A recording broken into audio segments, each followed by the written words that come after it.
Olá, queridos alunos. Voltamos para hoje conversarmos sobre animismo, tomo único, módulo 5, roteiro 4.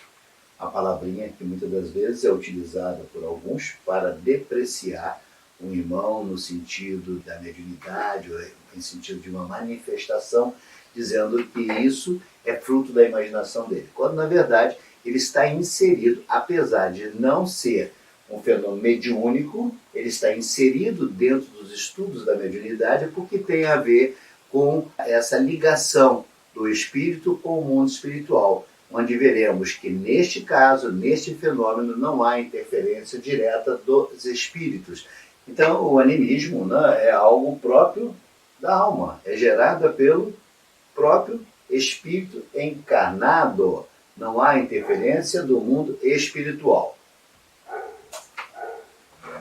Então, vamos ver algumas definições. Então, o animismo é a teoria que considera a alma simultaneamente princípio de vida orgânica e psíquica. Então, a gente começa a ver que é uma interação da alma, do corpo físico, do corpo orgânico e o seu psique, que é a alma. O que é próprio da alma. Para o entendimento espírita, é relativo aos fenômenos intelectuais e físicos que deixam supor a atividade extracorpórea ou a distância do organismo humano, isto é, exercida além dos limites do corpo. Ou seja, é a alma que vai buscar a informação, onde ele vai colher o conhecimento necessário de vidas pretéritas dele, e ele vai ter a resposta daquela interrogação, daquela necessidade que se apresenta. Sem, volto a afirmar, sem a intervenção de um espírito, de um outro espírito. Então, anímico anima a alma, produzido pelo próprio espírito encarnado. Mediúnico, médio, meio, decorrente de intervenção de espírito desencarnado. Então, a gente precisa fazer essa diferença de anímico para mediúnico. Um, a interferência dos espíritos, que é o mediúnico, e o outro, o anímico. Apesar de ser tido como fenômeno mediúnico, a bem da verdade, ele está inserido dentro do estudo da mediunidade. Nos fenômenos anímicos, o espírito encarnado desprende-se momentaneamente do seu corpo físico e entra em comunicação com outros espíritos desencarnados ou encarnados. Tem consciência das ocorrências, tanto no plano físico como espiritual. Então é um fenômeno onde vamos colher que o espírito, uma vez ao retornar, ele vai narrar essa ligação que teve com o mundo espiritual, vai trazer informações de uma outra localidade, de uma outra região, para esse deslocamento que esse espírito vai fazer sem o auxílio dos espíritos. Ou seja, somente ele produz esse fenômeno. Então, os fenômenos anímicos podem ser confundidos como de natureza mediúnica. O animismo não é mistificação mediúnica. Mistificação é intencional, é simulação. Então, muitas das vezes, comumente assiste-se para humilhar ou para, de um sentido jocoso, diminuir o seu irmão, qualidade do outro médium, né? Sim, porque ele traz informações preciosíssimas, ele traz revelações importantes, ele traz auxílio. Muitas das vezes, na área fármaco para a cura, tem esse relato dentro da literatura espírita de médiuns que, através do processo anímico, foi buscar a solução de uma formulação que ele tinha conhecimento quando estava encarnado em uma outra vida, uma vida remota, e ele traz a informação. Já teve-se notícia de fenômenos que, no processo anímico, salvou-se vida, porque um fármaco, desavisadamente, prescreveu uma medicação e que, se ministrado pelo paciente, ele morreria.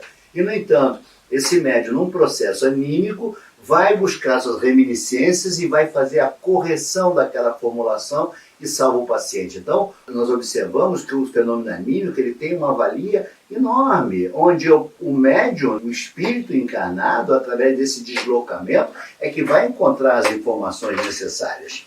Então, o animismo não é uma mistificação mediúnica, a mistificação é intencional, é simulação. Ou seja, a mistificação não, é grave, porque ali você tem a intenção de lesar, de criar, de enganar, criar uma situação enganosa. No anímico, não. No anímico é o espírito que vai proceder a esse deslocamento, que pode ser consciente ou inconsciente.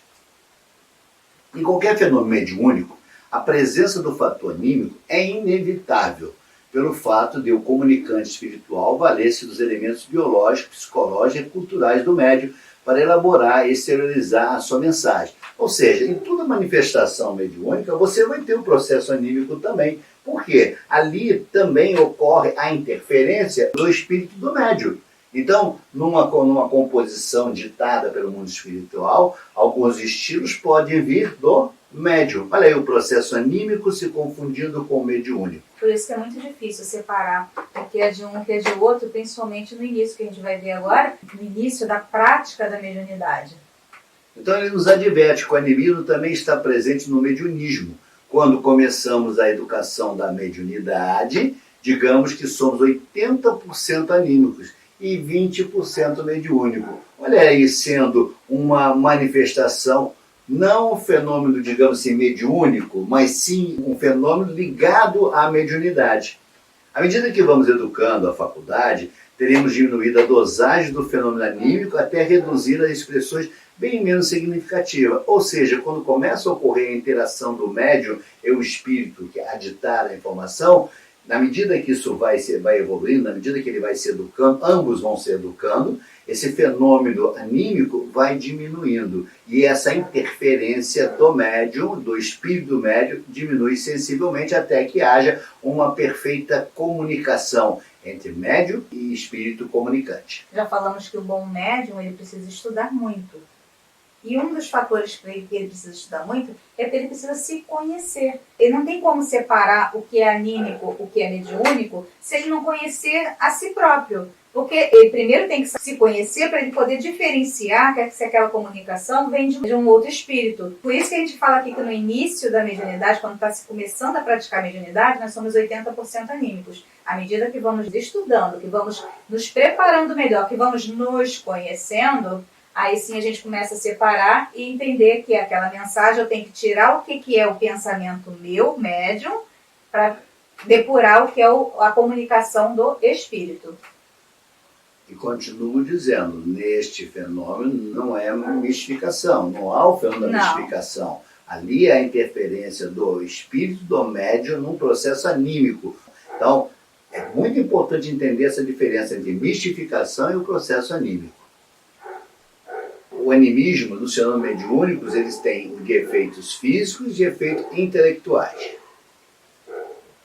Então, fenômenos anímicos autênticos. Mediunicamente falando, vemos aqui um processo de autêntico animismo. Nossa amiga supõe encarnar uma personalidade diferente quando apenas exterioriza um mundo de si mesma. Isso está nos domínios da mediunidade, no capítulo 22, Imersão no Passado, onde alguém narra essa percepção de estar sob a influência de um espírito, quando, na verdade, uma vez pesquisado, uma vez estudado, vai se defrontar e descobrir que ele nada mais é do que ela trazendo uma reminiscência de suas vidas passadas. E ali não havia interferência nenhuma no mundo espiritual. E é muito interessante que ele fala que os espíritos que estavam ali trabalhando naquela sessão mediúnica, eles afirmam isso porque eles não enxergavam a presença de nenhum outro espírito que tivesse influenciando ou fazendo com que ela tivesse o papel de médium. Na realidade, ela estava buscando, através de um processo anímico, exteriorizar o seu próprio passado. E isso é muito comum quando as nossas angústias, os nossos remorsos, eles nos abalam profundamente, porque a gente acaba guardando aquilo no fundo da nossa alma.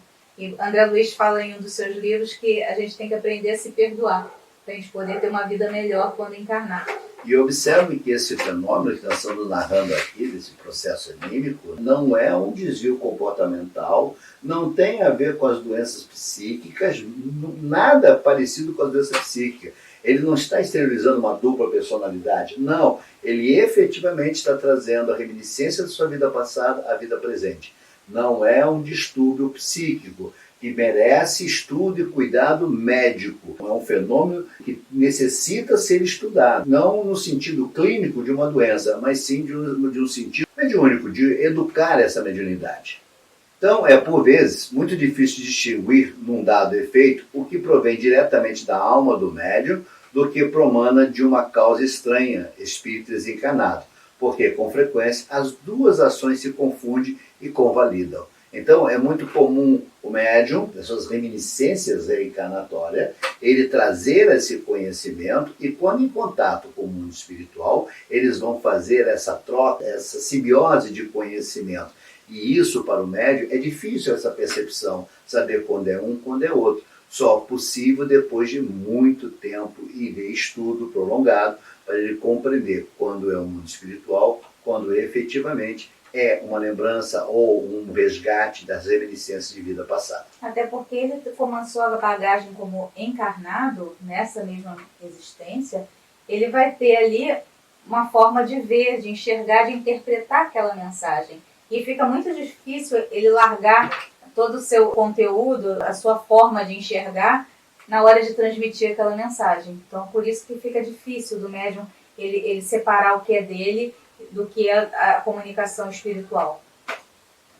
Então, o animismo na obsessão, inteligências desencarnadas de grande poder, senhoriam vítimas inabilitadas à defensiva, detendo-as por tempo indeterminado em certos tipos de recordações, segundo as dívidas kármicas a que se acham presas.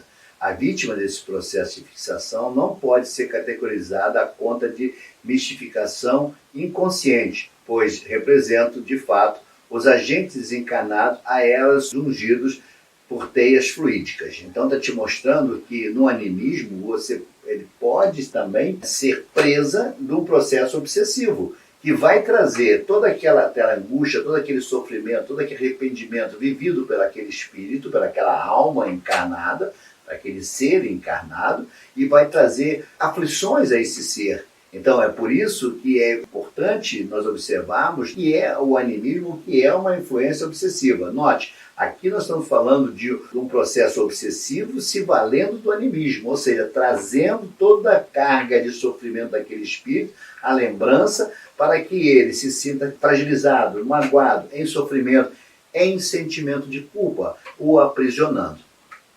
Na desobsessão, as vítimas desse processo de fixação são em si próprios espíritos sofredores ou conturbados, quanto quaisquer outros que se manifestem, exigindo esclarecimento e socorro. Não há novidade alguma no impositivo de acolhida magnânima aos obsessos dessa natureza, hipnotizados por força que os comandam espiritualmente à distância. Então, esse fenômeno, quando se apresenta, ele requer um cuidado, uma acolhida por parte daqueles que vão auxiliar, em compreender que esse indivíduo ele não está sob a influência direta dos obsessores. Ele está, sim, na teia fluídica desses obsessores, trazendo toda essa recordação de vidas pretéritas, para que ele, através dessa recordação, seja aprisionado, seja impingido a ele todo um sofrimento, toda uma culpa. Isso tudo é um processo de manipulação desses obsessores que não atuam diretamente sobre ele, mas sim sobre as lembranças que ele traz da vida pretérita. E no caso da desobsessão, essa pessoa precisa de quê? De esclarecimento. Entender que aquilo pode ter sido sim uma lembrança de uma outra vida, mas que ele tem que se perdoar para poder seguir em frente. Ninguém consegue andar para frente preso numa bola de ferro no seu passado. Então, mesmo que esse passado não seja desta vida, seja de outras vidas, foi dada uma nova oportunidade. Ele tem que seguir em frente.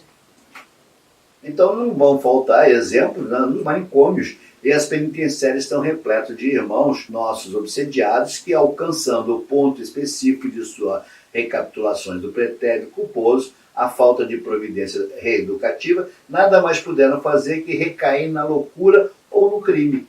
Então nós vamos encontrar, sim, irmãos que vão reincidir em suas faltas, né, não porque estejam sob a influência de um espírito, mas porque esta recordação da vida passada lhe traz a mantença nesse estágio e ele acha que não vai ter mais como socorrer, como resolver e continua mergulhado na criminalidade, mergulhado na delinquência, porque ele não tem força para sair, porque essa lembrança da vida passada é muito forte. Ora, eu sou um marginal, eu vou continuar sendo um marginal, ponto. E é isso que esses obsessores tentam fazer, que ele pense que ele não tem como sair desse ciclo vicioso. E na realidade tem, porque foi dado a ele uma nova oportunidade. Todos nós ganhamos, ao reencarnar, um livro em branco, para podermos reescrever a nossa história, reconstruir a nossa história. A importância da reencarnação é justamente não apagar a história, mas fechar o livro anterior e abriu novas páginas para que você possa reescrever. Essa é a finalidade da reencarnação. Como diz, eu não posso apagar o meu passado, mas eu posso escrever um novo final para a minha vida. Exatamente. Então, na alteração do conteúdo, o médium pode alterar as respostas dos espíritos e assimilá-las às suas próprias ideias e seus pendores. Então, esse é um cuidado que o médium precisa estar atento, sempre em vigilância, para compreender e não alterar a mensagem, não alterar o gosto dele. Normalmente, quando nós estamos expondo algo, que pedimos sempre o auxílio do mundo espiritual para que a expressão do que estamos dizendo não seja o nosso pensamento, mas sim o pensamento do mundo espiritual. Por quê? Porque o meu pensamento pode estar eivado de equívocos, o meu pensamento pode estar eivado de contrariedades. E isso só pode ser resolvido, né, uma vez que eu compreenda e procure anular essa minha interferência para que o mundo espiritual traga a mensagem mais pura, mais fidedigna possível. O médium é passivo quando não mistura suas próprias ideias às do espírito estranho, porém jamais é absolutamente nulo. Então, Allan Kardec vai nos mostrar que não existe absolutamente a neutralidade do médium. Sempre ocorrerá a interferência do médium. O médium é que precisa trabalhar isso para evitar que as suas ideias interfiram nessas comunicações. Então, e com isso só se consegue através de estudo, de preparo, de vigilância, de elevação moral. Aí sim o médium vai começar a corrigir essas interferências, que muitas das vezes não são interferências conscientes, até são interferências inconscientes, que nem ele se apercebe que está interferindo na comunicação. E uma vez depurada essa comunicação, vai se ver que ali tem pincelamentos de ideias que não são daquele espírito em via de regra, que costumam dar aquela mensagem. E o que é essa interferência? É do espírito? Não. Foi a interferência do médium, do indivíduo encarnado, que vai fazer com que aquela mensagem sofra algumas alterações. Então, o animismo e mediunidade. Onde é a fronteira? É uma questão que se pergunta, né? Onde é o limite disso, né? Então é muito difícil assinalar, eles se interdependem. Então, como dissemos, é muito complexo saber aonde termina, onde inicia outro. Não sabemos. Essa dicotomia desses dois fenômenos só vão ocorrer na medida que o médium vai se depurando, vai se refinando, vai melhorando, vai tendo uma intimidade maior com o espírito que se comunica, de tal sorte que ambos possam interagir, e aí sim nós vamos compreender aonde está o animismo, onde está o mediúnico. Então, apesar da gente estar vendo aqui que é muito difícil você falar de um sem falar de outro, ou melhor, entender a mediunidade sem entender um pouquinho do animismo, é importante que a gente compreenda esses dois fenômenos. Por quê? Porque quando a gente vê algum médium colocando de forma pejorativa, falando que o outro médium, isto é animismo, como a gente falou no início da aula, na realidade, o que ele está querendo dizer é que isto é uma mistificação e não o animismo propriamente dito, porque nós já estamos vendo aqui, esclarecendo que o animismo é um fenômeno sim, e que os médiuns são muito difíceis, eles vão conseguir passar a mensagem fidedigna dos espíritos, como Allan Kardec mesmo falou no seu livro, que é muito difícil não ter nada ali do próprio médium. Não ter nenhuma assimilação, nenhuma ideia, nenhum pensamento, nenhuma forma de ver do próprio médium. A fronteira é muito difícil de você parar o que é animismo, o que é mediunidade. Então, tenhamos cautela. Se a gente não confia na mensagem, vamos colocá-la na mesa da razão, como é a orientação dos espíritos através das obras de Kardec. Colocar sempre na mesa da razão, independentemente de onde vem a mensagem. Mas não criticar o médium. E quer ver como todos nós, de alguma sorte, já passamos pelo processo de animismo? Já observaram que algumas vezes estamos abordando um determinado assunto e você tem a nítida impressão que você já conheceu aquilo, que aquilo já foi mostrado para você? É verdade, aquilo já foi mostrado sim para você. Você que no processo encarnatório esqueceu, teve o véu do esquecimento. Mas quando aquilo lhe é apresentado, quando aquilo lhe é mostrado, salta na sua mente aquela mensagem que você já conhece aquilo. Que aquilo não é estranho à sua percepção, não é uma matéria nova, não é como se chegasse na escola agora e me apresentasse a tabuada. Aquilo é estranho. Esta não. eu tenho a percepção que alguém já me falou isso, eu já li isso em algum lugar. E aí vem a pergunta, mas eu nunca tive nenhuma ligação com esses livros, eu nunca tive ligação nenhuma com essa doutrina, como é que eu tenho essa informação? É o processo do animismo, ou seja, é a recordação de nossas reminiscências. E aí sim que nós temos que ter cuidado, porque essa recordação, quando aplicado no exercício da mediunidade, eu posso interferir nas comunicações. Por quê? Eu hoje não tenho conhecimento, mas na vida pretérita eu já tive ali conhecimento com essa matéria, eu já tive conhecimento com esse assunto. E quando eu recebo uma comunicação hoje, o meu espírito vai interferir nessa comunicação. Então aí que vem o cuidado do médium, compreender o fenômeno do animismo, a importância do animismo, de você entender que ele é possível, ele é um fenômeno real, em que traz recordações de nossas vidas pretéritas. Esperamos que vocês tenham gostado dessa matéria, é uma matéria complexa, né? Existem muitas obras falando sobre o animismo, obras extremamente interessantes, em que tem um aprofundamento maior desse assunto, mas o mais importante é que a gente não cometa o equívoco que assistimos com muita frequência em alguns lugares. Isso é animismo como se fosse mistificação. Animismo não é mistificação. Animismo é a vivência do espírito, da alma, quando deslocada do seu corpo físico. Ok? Esperamos que vocês tenham gostado. Nos veremos na próxima semana. Lembrando sempre que todo esse material, Compreendendo a Doutrina Espírita, está no canal do YouTube. Basta que vocês acessem Compreendendo a Doutrina Espírita e tem um sininho que você ativa. Inscrever-se. Inscreva-se nesse canal que você, toda vez que nós lançarmos material didático para vocês conhecerem, são sempre materiais didáticos com curta duração, até para não cansá-los, onde vocês receberão a informação que um novo material está sendo postado. Tá bom? Fiquem em paz, nos veremos na próxima semana.